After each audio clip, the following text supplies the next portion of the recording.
केलं तर आमचे बंधू गौतम आबा माने हे स्वर्गीय दत्ताप्पा वाघमारे त्यावेळेस शिवसेनेत होते. त्यावेळेस आमचे बंधू कनेरचे शिवसेना अध्यक्ष होते. म्हणजे तेव्हापासूनची जी शिवसेना आमच्या मनामध्ये रुजली तेव्हापासून जे आतापर्यंत तसे आमच्या मनामध्ये शिवसेनाच आहे. पण आमचे आमदार उत्तमराव जानकर साहेब यांच्या मार्गदर्शनाखाली आम्ही आजपर्यंत काम केलं आणि या माळशिरस तालुक्यामध्ये सर्व पक्षांची आघाडी झाली आणि त्या अनुषंगानं आज आम्ही शिवसेना धनुष्यबाण या चिन्हावर निमगाव जिल्हा परिषद गट आणि जिल्हा परिषद पंचायत समिती 2 गण असं आम्ही शिवसेनेच्या चिन्हावर लढत आहे. खरं तर आपल्या राज्याचे माजी मुख्यमंत्री विद्यमान उपमुख्यमंत्री एकनाथजी शिंदे यांचं काम बघून त्यांनी जो मुख्यमंत्री पदावर असताना जो लाडक्या बहिणीला न्याय दिला आणि या महाराष्ट्रामध्ये एक वेगळं चित्र निर्माण केलं. लोकांच्या महिलांच्या मनामध्ये एकनाथभाई शिंदे हे मनामध्ये आहेत. आज जरी आपण खाली ग्राउंड लेवलला गेलो तरी त्या महिलांना विचारलं तर महिलांच्या तोंडामध्ये फक्त एकच नाव आहे, ही एकनाथजी शिंदे यांनी आम्हाला न्याय दिला, लाडकी बहीण योजना आणली आणि त्या निमित्तानं आम्ही या पक्ष स्वीकारला आणि त्या माध्यमातून आम्ही या गोरडवाडी पंचायत समिती गणामध्ये मतदाराच्या समोर जात आहे. आता निमगाव जिल्हा परिषद गट पाहायला गेलं तर के पाटलांचं कायम वर्चस्व त्या गटामध्ये राहिलेलं आहे. त्या गटामध्ये राजकीय गणितं कशी जुळवली जाणार? खरं तर आम्ही सुद्धा गेली 15-20 वर्षे झाले या राजकारणामध्ये तालुक्याच्या सक्रिय आहे आणि त्या निमित्तानं आम्ही त्या प्रत्येक गावागावामध्ये प्रत्येक सर्वसामान्य व गोरगरिबापर्यंत जाऊन काम केलेलं आहे. गेली 15 वर्षे झालं मी समाजकारण राजकारण अगदी सक्रिय होऊन करतो आहे आणि लोकांना न्याय देतो आहे. त्यामुळं त्या गणातील जे प्रत्येक गावातील जे लोक आहेत, जो जनता आहे, हे मतदार आहे की त्यांनीच मला या निवडणुकीमध्ये की बाबासाहेब तुम्ही पाहिजे, त्यांनीच माझी उमेदवारी जाहीर केली आणि त्यामुळे मी जरी कनेर गावचा सुपुत्र असलो तरी तेवढंच माझं संबंध गोरडवाडी पंचायत समिती गणामध्ये आहेत. लोकांचा संपर्क आहे आणि लोकांचा जी भावना आहे त्या अनुषंगाने त्या ह्याच्याने की मी या निवडणुकीमध्ये पंचायत समिती गणात समोर जातो. आता माढा लोकसभेचे खासदार असतील आमदार असतील यांनी काय तुम्हाला शब्द दिला?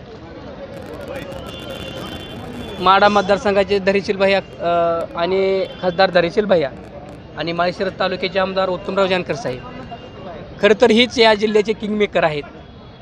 त्यांनीच ही सगळी युती घडवून आणली आणि त्यांनीच या सर्व पक्षांना या माळशिरस तालुक्यामध्ये न्याय दिला.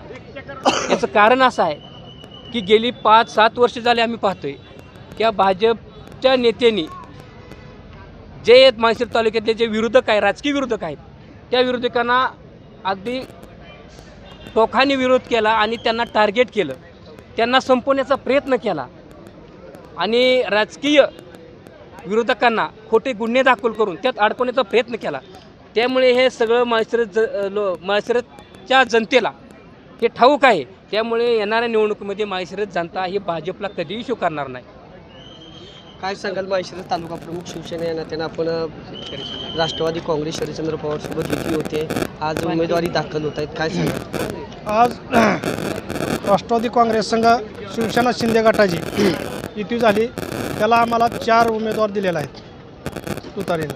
आम्ही धैर्यशील भाया खासदार साहेब असतील, आमदार उत्तमराव जानकर असतील, आम्ही मिळून एका विचारानं असं ठरवलेलं आहे की आपल्याला माळशिरस तालुक्याचा जर विकास करायचा असेल तर सर्वांना एकत्र येऊन सर्वांना एका विचारानं एका दिलानं काम केलं पाहिजे. जो काय माळशिरस तालुक्यावर जी काय लोकांचा जे चालला आहे दडपायचा त्याच्यासाठी आपल्याला सगळ्यांनी एकत्र येऊन आपल्याला एका जीवानं काम करण्याची गरज आहे. आता तर आम्ही बी शिवसेना शिंदे गटानं व वरिष्ठांचा सुद्धा आदेश घेऊन एका जीवानं आम्ही लढणार आहे.